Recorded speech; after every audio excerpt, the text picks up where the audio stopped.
is ice on the street of the Northern Virginia this morning. I haven't been actually inside the Beltway yet. I'm going down after the show today. Good morning, Robert Costa, the Washington Post. Welcome to the Hugh Hewitt Show. Oh, great to be back with you, Hugh. Good morning. Are you in the United Kingdom with the president, or are you working from home this week? I'm in the great kingdom of Capitol Hill. Getting ready Okay. to cover the impeachment this week. All right. Now, I wanted to ask you something I was talking with your colleague in the news business, Peter Baker, about, which is Attorney General Barr and the fact that he's been Attorney General before. He had this great reputation. Now Democrats are trying to bust him up, and your paper today says he's split with the IG. What's your reporting on whether or not Barr has an opinion on the Inspector General's report that none of us have seen yet? My reporting is that he has been working on his own report for months, and that regardless of what the IG concludes, he has always his own report on how the investigation into President Trump's campaign was originated. And that's why he's been traveling all around the world, collecting information from different intelligence agencies, different national security agencies, trying to piece together whether, in his view, it was appropriate the way it was organized and eventually started. But now the article suggests that people around Barr are talking. It has been my experience it's the most tight-lipped Department of Justice I've ever seen. What's your experience? Well, the Department of Justice is not entirely tight-lipped, so people are aware of Barr's thinking, even if they're not directly close to Barr. You're right. Attorney General Barr rarely gives talks. He gave a talk at Notre Dame Law School. He barely speaks in public unless he's making a statement. So you're right. It's a tight-lipped circle. That said, I mean, the DOJ is a sprawling organization.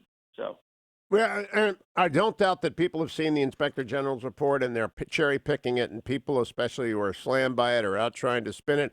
I just don't think anybody knows what Barr thinks. I don't think Barr tells anyone except maybe Kerry Kupek and Jeff Rosen, his chief spokesperson, and the Deputy Attorney General, and maybe his chief of staff. I think it's a button-down place and that we should wait on this. Let's go up to the phase 2 of the trial. Jerry Nadler's bringing in some con law professors. Those poor congressmen. You know, I've been teaching con law for 25 years. I cannot imagine sitting through an ABA panel on impeachment, effectively that. Are you going to watch that thing, Bob? You got to watch it. My job. You don't have to watch law professors. They're going to say you've got to impeach him, and they're going to say you don't have to impeach him, and no one's going to change, right? That's not going to move any minds. Well, I had John Meacham on Washington Week last Friday to talk about the history of impeachment. So if you're getting bored with the hearings, always feel free to go to YouTube and watch that. It's only about 5 or 10 minutes, his interview. So now, are you back live this week in D.C.? Because it is going to be a sparky hearing when Doug Collins gets into it with Jerry Nadler. And Doug Collins didn't get picked for the Senate seat in Georgia. So it's his moment to kind of, well, maybe he wants to run for that seat on his own next year against the expected pick by the governor down there. Talk to me about that, because I'm always a big believer for every politician, left, right, and center. Don't make the easy ones hard. Governor Kemp has made an easy one hard by picking Kelly Leffler, I believe is how you pronounce her name. I'm sure Correct. She's a fine person. She'll be a terrific senator. But she's going to get a primary challenge, and this is going to come back to haunt Brian Kemp. I've heard two explanations. The Eric Erickson explanation is the charitable one, that she represents the women of Georgia, a change in the party, the suburban vote that's difficult. The uncharitable one, she's represented by Brian Kemp's consulting team, and they persuaded a not strong-willed governor to pick her. What's your reporting? A little bit of all the above. Based on my conversations with some Georgia Republicans, essentially Brian Kemp gets elected as a Trump ally, just like Ron DeSantis in Florida. But much like Ron DeSantis in Florida, Governor Kemp has decided to govern more as a moderate, a centrist, work with the legislature, looking ahead to their own reelection. And they both have become quite popular, even though they were elected by narrow margins. So you got some very tightly elected governors now moving toward the center. So this is part of his whole trend in office to try to expand his own political base, be the suburban candidate as well as the conservative candidate. But if this brings on a primary from Doug Collins, it's going to be messy as heck, and it will probably be a primary from anyone. So even if Collins decides not to run the primary, my advice, pushing the president's will. My advice was don't call the president, call Mitch McConnell.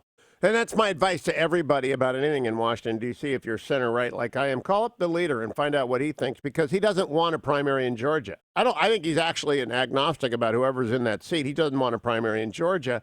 And he would have advised, I think, the governor to avoid a primary in Georgia. Do you have any reporting on what the leader thought?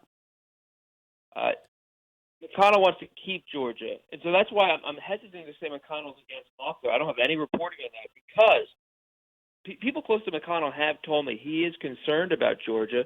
You look at Stacey Abrams almost winning the gubernatorial race there in 2018. And the suburban voters, I've written about them for the Post in Georgia around Atlanta, they are moving more to the blue direction. And so you got to, even in Georgia, it's a red state. Look at Kentucky and Louisiana. You have to protect that coalition, even though it's a red state. Yeah, Georgia's interesting. I'm on 920 every morning. Also, a few FM repeaters on in Athens, all through the state. And I got a lot of Georgia listeners, and I've never heard her name before. And I have a rule. I've been doing this for so long. If I've never heard of you before, you probably haven't been heard from before by anyone. So I'm not against out-of-the-box picks, but, owning a WNBA team is not exactly telegraphing expertise in business, right? Well, it's business experience. It's clearly someone he's close to personally, politically, someone who he feels is going to be a Kemp ally through and through. These kind of picks are unsurprising in American politics. But you're right, she doesn't have a track record in Georgia politics. She's a businesswoman, a younger businesswoman who's in her 40s, who seems like a dynamic personality based on a few calls I've made. And it's clear he picked her because he wanted a breath of fresh air. Yeah, it is, and we will see how it turns out. If it's another Lisa Murkowski, he's done in 2022. I mean, it really is. If there's a Supreme Court appointment and we're worrying about Kelly Leffler, then we're going to have heartburn, and Kemp's future will. I mean, if it's the Senate equivalent of David Souter, who knows? You never know until somebody votes. You never know. Maybe she's going to turn into the second coming of Joni Ernst. I can only hope. Robert, quick last exit question here. How long is this going to go on at Judiciary? Because we're headed towards, it's like a bet. Have you seen Terminator 2 or the new Terminator movie? I have not. Okay, it's a terrible movie. I was busy watching The Irishman. No, I'm going to watch that. That's a good movie. But I've been watching, I went to the Terminator. It's a terrible movie, and it reminds me of impeachment. We know how it's going to end. There's a lot of car crashes and a lot of bangs and a lot of shouts, but it's going to end in the way we know it's going to end. And I think impeachment's going to end the same way. Do you have any reporting that suggests there's any threat for the president being convicted and removed? No.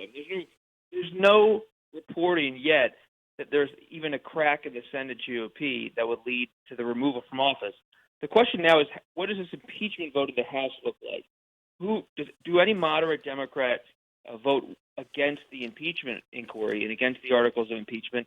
And do any moderate Republicans vote against the president? I think there are some possible cracks on both of those fronts as they feel their own pressure points. But the Senate GOP seems to be a standstill. This thing is likely to wrap up by early January, and you're going to have the trial, and McConnell will move it through pretty quickly. This looks to me be like the first GOP shutdown where everyone thought the Republicans were getting killed, and then they won the next election in a sweeping fashion. Bob Costa, always a pleasure. Follow him at Costa Reports. Watch him on Friday night, Washington Week in Review, and see him on NBC, MSNBC. Don't go anywhere, America, except over to HughHewitt.com, where